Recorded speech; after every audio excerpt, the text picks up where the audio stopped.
작은 일에도 깨어 있으십시오.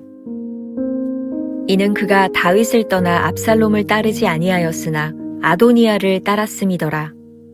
열왕기상 2장 28절. 요압은 큰 시험을 이겨냈습니다. 그는 다윗에게 절대적으로 충성했고 진실했습니다. 그는 매력적이고 야망이 많은 압살롬을 따르지 않았습니다.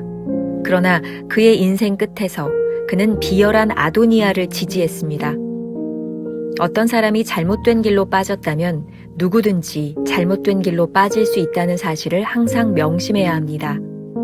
큰 위기를 통과했다면 아주 자주 작은 일에도 깨어 있어야 합니다. 방치된 사소한 유혹들을 신경 쓰십시오. 우리는 이렇게 말하기 쉽습니다. 엄청난 위기를 지났는데 어찌 세상적인 것들에 빠지겠는가? 유혹이 어디에서 올 것이라고 예상하지 마십시오. 위험은 전혀 예상치 않은 곳에 있습니다. 커다란 영적인 사건을 치른 후에는 방치된 사소한 유혹들이 드러나기 시작합니다. 눈에 크게 띄지는 않지만 그것들이 항상 그 자리에 있다는 사실을 기억하십시오. 만일 당신이 경계하지 않는다면 그 작은 것들이 당신을 넘어뜨릴 것입니다. 당신은 크고 강한 시련에는 하나님께 충성해 왔습니다. 이제 그 밑에 압류에 신경을 쓰기 바랍니다.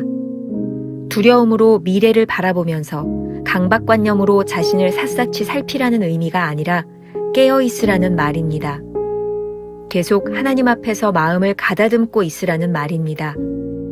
경계하지 않은 장점들은 2배로 약한 약점들이 됩니다.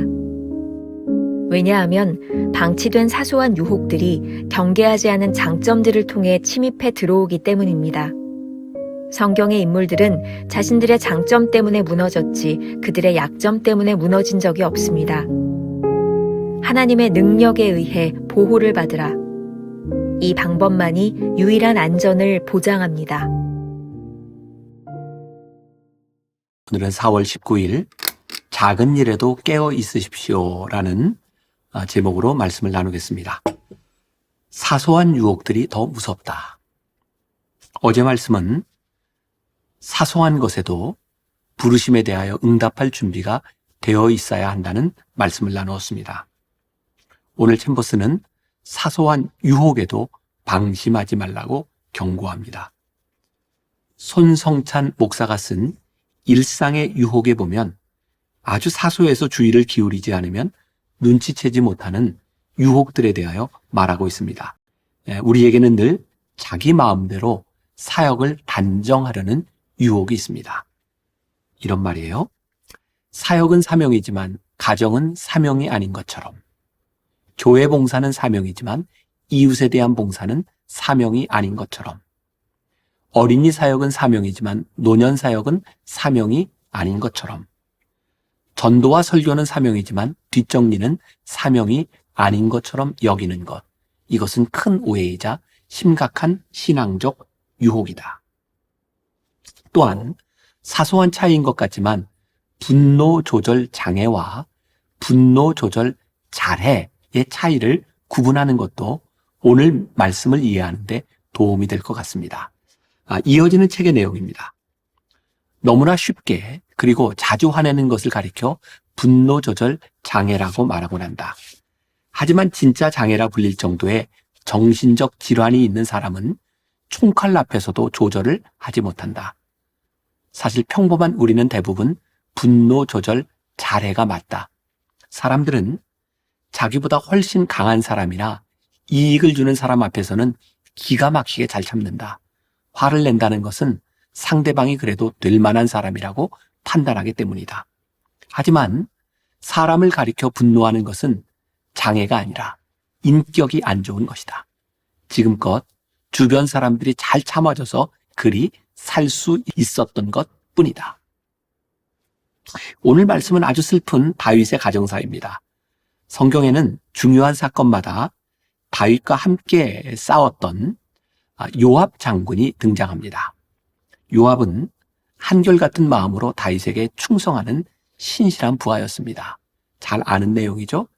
다윗의 사랑하는 아들 압살롬이 반란을 일으켰을 때도 요압은 흔들리지 않고 다윗을 지켰던 사람입니다. 근데 오늘 말씀해 보니 큰 반란을 일으켰던 압살롬을 따라가지 않았던 요압이 그렇게 큰 반란이 아닌 아도니아를 따라갑니다. 큰 것을 이겨낸 요압이 오히려 작은 것에서 실수하는 모습이죠. 우리는 모두 시험에 빠질 가능성이 있습니다. 요압이 그렇게 시험에 빠졌다면 우리도 예외일 수 없습니다. 챔버스의 경고입니다. 큰 위기를 통과했다면 아주 작은 일에도 깨어 있어야 합니다. 방치된 사소한 유혹들을 신경 쓰십시오. 어쩌면 가장 위험한 때는 엄청난 위기를 지나고 난 후에 찾아올 수 있습니다. 유혹이란 우리가 예상할 수 있는 것이 아닙니다. 만일 예상하고 준비할 수 있다면 그것은 유혹이 아니겠죠. 우리는 성경에서 영적 거장들에게 찾아오는 치명적인 유혹을 봅니다. 그리고 유혹에 넘어지는 사람들을 보면서 의아해합니다. 저렇게 엄청난 영적 전투에서 승리한 사람이 저렇게 하찮은 유혹에 넘어가다니. 방치된 사소한 유혹들처럼 무서운 것이 없습니다. 눈에 잘 띄지 않지만 늘 유혹은 그 자리에 도사리고 있습니다. 경계하지 않으면 언제 우리를 넘어뜨릴지 모르는 것들입니다. 이 말을 오해해서는 안 됩니다. 두려움으로 미래를 바라보면서 강박관념으로 자신을 샅샅이 살피라는 의미가 아니라 깨어있으라는 의미입니다. 깨어있으라는 것은 어제 말씀과 연결해 볼 때 올바른 관계 속에 있는지를 생각하라는 것입니다. 하나님을 향해 민감하게 영적 안테나를 세우고 있으라는 말입니다. 오늘 묵상에서 챔버스가 아주 무서운 경고의 말을 하고 있습니다. 경계하지 않은 장점들은 2배로 약한 약점이 됩니다.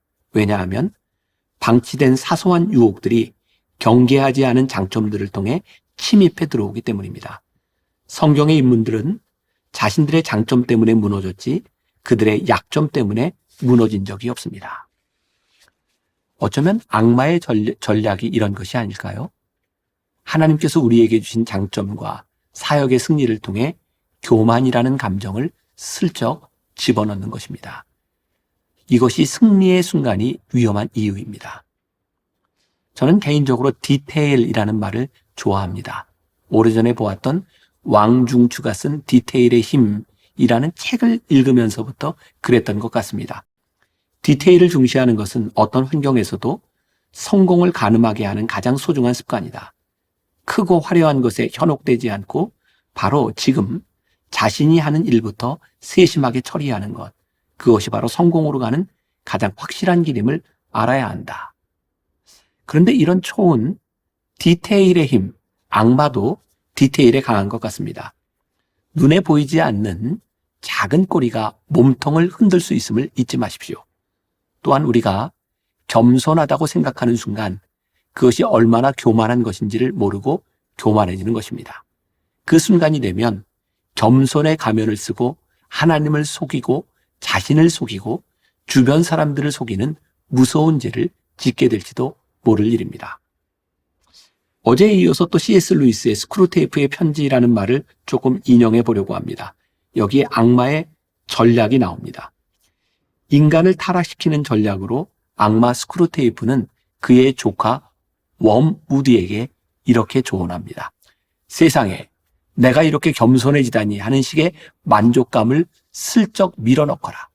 그러면 거의 그 즉시 교만, 자신이 겸손해졌다는 교만이 고개를 들게야. 혹시라도 환자, 크리스천이 위험을 눈치채고 이 새로운 형태의 교만을 다잡으려 들거든 이번엔 그런 시도를 했다는 사실을 자랑스러워하게 만들라고. 겸손이 악마에게 이용당할 수 있다는 사실이 얼마나 무서운지 모릅니다. 그러니 우리가 깨어 있어야 합니다. 깨어 있다는 것은 늘 하나님의 보호하심 아래 있어야 한다는 것입니다. 큰 위기를 넘었다면 자만하지 말고 영적으로 민감한 상태에서 작은 유혹에 깨어 있도록 하십시오. 오늘 하루도 우리가 품고 살아가야 될 질문입니다. 당신은 오늘 아주 하찮은 유혹 앞에서도 하나님을 생각하며 깨어있을 준비가 되어 있습니까? 기도하겠습니다. 오늘 묵상이 우리들에게 주는 큰 교훈과 도전이 있습니다. 작은 유혹에도 깨어 있으십시오.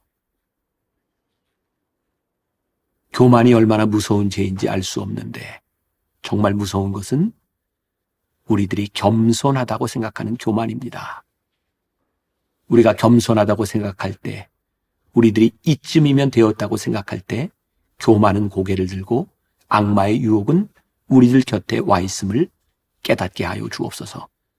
오늘도 우리들이 하나님 앞에 간절히 기도하는 것, 우리가 영적으로 깨어 있어서, 민감하게 깨어 있어서 이런 사소한 유혹들에 우리들이 민감하게 하여 주옵시고, 오늘 우리들에게 다가오는 어떤 유혹에도 깨어 있어서 승리할 수 있는 주의 백성들이 되게 하여 주옵소서. 예수님의 이름으로 기도했습니다. 아멘.